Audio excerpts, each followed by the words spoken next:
Voilà, bonjour à tous bien-aimés, je voudrais partager quelques versets, quelques réflexions avec vous dans 1 Corinthiens chapitre 2. 1 Corinthiens chapitre 2, et je vais lire à partir du verset 1, il nous est dit « Pour moi, frères, lorsque je suis allé chez vous », donc c'est l'apôtre Paul qui parle, il leur dit « Pour moi, frères, lorsque je suis allé chez vous, ce n'est pas avec une supériorité de langage ou de sagesse que je suis allé vous annoncer le témoignage de Dieu. » Car je n'ai pas eu la pensée de savoir parmi vous autre chose que Jésus-Christ et Jésus-Christ crucifié. Moi-même, j'étais auprès de vous dans un état de faiblesse, de crainte, de grand tremblement, et ma parole et ma prédication ne reposaient pas sur les discours persuasifs de la jeunesse, mais sur une démonstration d'esprit et de puissance, afin que votre foi fût fondée non sur la sagesse des hommes, mais sur la puissance de Dieu. Voilà, je voudrais que, je vous laisserai le loisir de continuer de lire ce chapitre de 1 Corinthiens, chapitre 2, qui parle vraiment de ce parallélisme entre la puissance du discours qui est fondé sur la sagesse des hommes et la puissance d'un discours qui est fondé sur le Saint-Esprit. Et nous voyons vraiment là qu'il y a une vraie différence entre les deux. Et Paul va dire, lorsqu'il écrit à l'église de Corinthe, qu'il est venu vers cette église, il est venu à Corinthe, il a été à Corinthe, non pas en s'appuyant sur sa propre sagesse, non pas en s'appuyant sur sa propre connaissance. Et pourtant, Paul, élevé justement parmi, la connaissance hébraïque, élevé depuis son plus jeune âge auprès des plus grands érudits de la loi mosaïque, était un homme qui avait beaucoup de connaissances, beaucoup de savoir. Et pourtant, aussi pharisien qu'il était, il n'est pas venu justement vers l'église de Corinthe avec tout son savoir, toute sa théologie et toute sa connaissance. Bien sûr, même si toutes ces choses-là sont bonnes, il n'est pas venu avec toute la connaissance qu'il aurait pu acquérir à travers les livres, à travers sa propre intelligence, même s'il est bon de se cultiver, même s'il est bon, de s'équiper, de chercher à comprendre, de chercher à savoir. Au final, ce qui va faire la différence, lorsque nous allons commencer à annoncer Jésus-Christ, lorsque tu vas témoigner autour de toi, dans ton couple, dans ta famille, sur ton lieu de travail, dans ton voisinage, et même dans l'église, ce qui va amener les hommes et les femmes à Christ, ce n'est pas la profondeur de ton discours, ce n'est pas l'éloquence de de ta prédication, ce n'est pas la qualité de ce que tu vas dire et le travail que tu vas mettre derrière pour avoir un beau discours bien polissé, bien lissé et respectant toutes les étapes, d'un dialogue ou d'une prédication bien établie. Ce n'est pas cela qui va faire la différence. Lorsque tu vas sortir et puis commencer à témoigner de Jésus-Christ, ce qui va faire la différence n'est pas encore une fois tes connaissances. Mais c'est vraiment ce que Paul va dire. Il va dire, je suis allé avec vous annoncer le message, le témoignage de Dieu, non pas avec une pensée de savoir autre chose que Jésus-Christ et Jésus-Christ crucifié. Donc premièrement, on voit que un élément clé du message de Paul, c'est premièrement le contenu. Quel est le contenu du message? Quel est le contenu de ce que tu témoignes? Quel est le contenu de ce que tu partages lorsque tu es, tu veux partager Christ? Eh bien, lui, Paul, il va aller droit au but. Il va parler de Jésus-Christ et Jésus-Christ crucifié. Donc, tout son message, tout ce qu'il va dire va revenir à un point essentiel qui est que son message tourne autour de la personne de Jésus-Christ.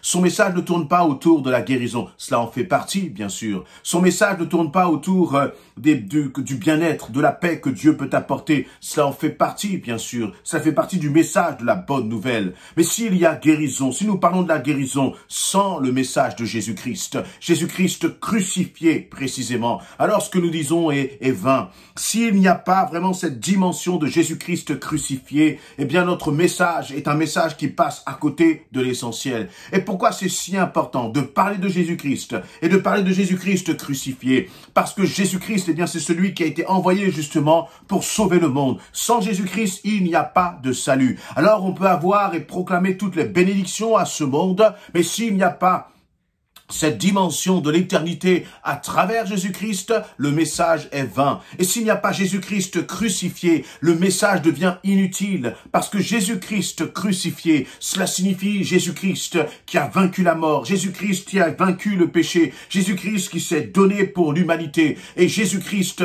eh bien, qui nous a donné, j'allais dire, comme un ticket d'entrée pour l'éternité. Et en dehors de ça, tout message devient secondaire. S'il n'y a pas Jésus-Christ crucifié, cela veut dire qu'il n'a pas la puissance de l'évangile qui est proclamé. Et voilà ce que nous devons annoncer. Et voilà d'ailleurs ce qui gêne. Vous remarquerez que tant que vous parlez de Dieu, là encore, le message est acceptable. Mais dès que vous prononcez le nom de Jésus-Christ, et encore plus, dès que vous prononcez le nom de Jésus-Christ, mort, crucifié et ressuscité, alors c'est un message qui bouscule. C'est un message qui va commencer à gêner et à déranger. Et c'est ce message-là qui doit être apporté. Ce message de l'évangile. Donc, premièrement, il y a une question de contenu. Quel est notre message? Lorsque vous commencez à parler de Jésus-Christ crucifié, lorsque vous commencez à parler de Jésus-Christ ressuscité, vous êtes en train de sortir, j'allais dire, des sentiers de la sagesse humaine. Vous êtes en train de sortir de tout ce qui est rationnel, parce que la réalité, c'est que Jésus-Christ crucifié et ressuscité, c'est un message qui est totalement irrationnel, parce qu'il y a une dimension de miracle, il y a une dimension d'extraordinaire. Et nous devons aller vers les hommes, non pas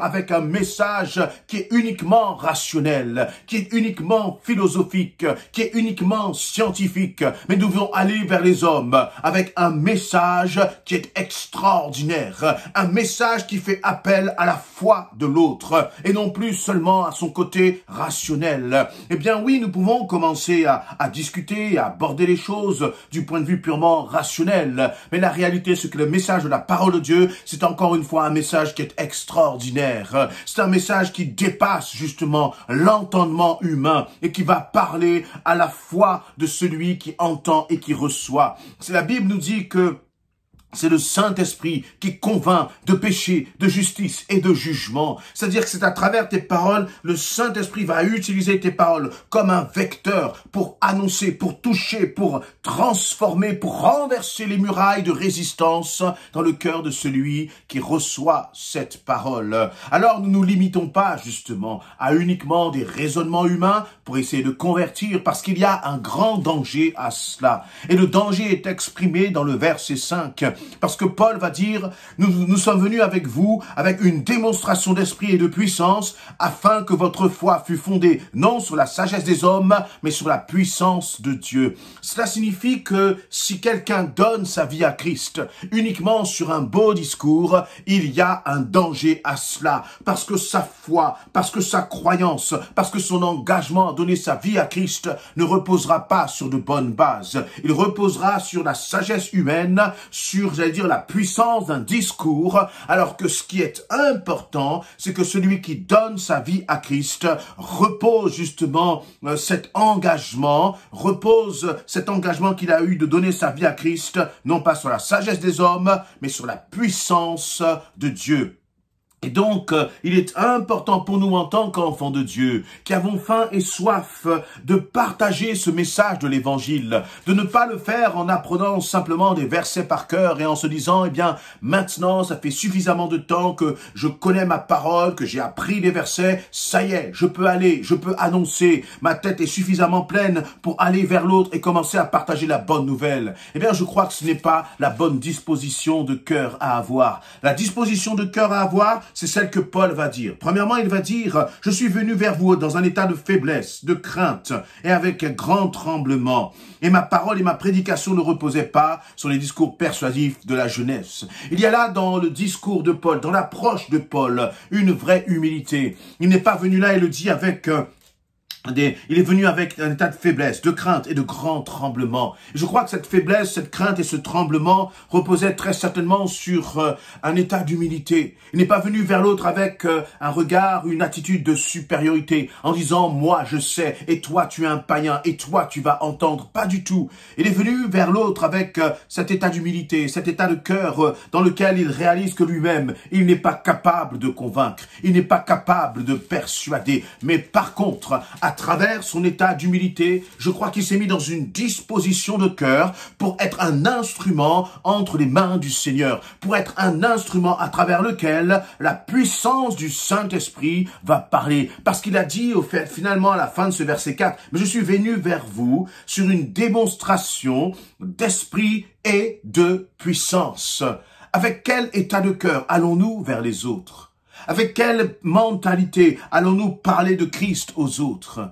Est-ce que nous disons, Seigneur, utilise-moi, afin qu'à travers mes paroles, il y ait cette démonstration d'esprit et de puissance. Pendant que je suis en train de parler, eh bien, mon cœur est en train de prier. Et je dis, Seigneur, non pas par mes discours, non pas par mes paroles, non pas par ma sagesse humaine, mais vraiment que les cœurs soient touchés maintenant avec une démonstration d'esprit, avec une démonstration de puissance. Et cette démonstration d'esprit et de puissance, elle n'est pas toujours dans le boum, badaboum, elle n'est pas toujours dans ce qui est visible et dans ce qui impressionne les hommes, mais c'est parfois une parole qui est posée là dans les cœurs. Et cette parole, parce qu'elle est portée par la puissance du Saint-Esprit, c'est cette parole qui va faire la différence. C'est cette parole qui va commencer à ébranler les certitudes humaines, les certitudes rationnelles. C'est cette parole pleine de la puissance du Saint-Esprit qui va faire tomber les murailles d'incrédulité et qui va faire que celui qui la reçoit, son cœur est touché. Il y a quelque chose qui est remis en question au fond de son cœur. Pourquoi? Parce que c'est le Saint-Esprit qui commence à transpercer le cœur de l'autre, qui commence à transpercer le cœur de ton époux, de ton épouse, de tes enfants, de ton voisinage, de tes collègues de travail. Et lorsque nous sommes justement en tant qu'enfants de Dieu à la disposition du Saint-Esprit, et nous disons, Seigneur, moi je veux me taire, je veux faire taire mes pensées humaines, je veux au Saint-Esprit que toi tu puisses parler. Alors là, nous laissons place à vraiment toute la puissance du Saint-Esprit, afin que les hommes et les femmes soient touchés dans le nom de Jésus-Christ. Et dans ces temps, dans cette période-là des temps de la fin, dans cette période, j'allais dire, où ce monde est si perturbé, ce dont le monde a besoin, ce n'est pas de plus de sagesse, ce n'est pas de plus de rationalité, ce n'est pas de plus d'intelligence, ce n'est pas de plus de discours persuasifs. Le monde n'a pas besoin de cela de la part de l'Église. Mais le monde a besoin d'une Église qui soit remplie de la puissance du Saint-Esprit et qui annonce justement la bonne nouvelle de Jésus-Christ, qui annonce Jésus-Christ crucifié, qui annonce Jésus-Christ ressuscité avec toute cette plénitude du Saint-Esprit. Alors, si tu veux être un instrument efficace entre les mains de ton Dieu, si je veux être un instrument efficace, cherchons encore de plus en plus la présence du Saint-Esprit. Demandons au Saint-Esprit que je sois un instrument entre tes mains, que ma bouche soit vraiment comme, j'allais dire, cet instrument à travers lequel tu vas souffler au Seigneur et à travers lequel les vies vont être touchées, afin que ceux qui viennent à Christ ne viennent pas parce qu'ils ont entendu un discours qui les satisfait, un discours, j'allais dire, qui irrisse, un discours qui va toucher leur émotion. Pas du tout. Nous ne sommes pas là pour toucher l'émotion. Mais nous sommes là pour toucher l'âme, le cœur même, vraiment la profondeur de l'âme de l'autre. Et il n'y a que le Saint-Esprit qui peut le faire. Alors soyons des hommes et des femmes qui nous mettons à la disposition du Saint-Esprit. Cherchons la face de Dieu, cherchons le cœur de Dieu. Demandons au Seigneur, demande au Seigneur d'être un instrument rempli, un vase rempli du Saint-Esprit, afin que le Seigneur se serve de ta vie dans le nom de Jésus-Christ. Amen.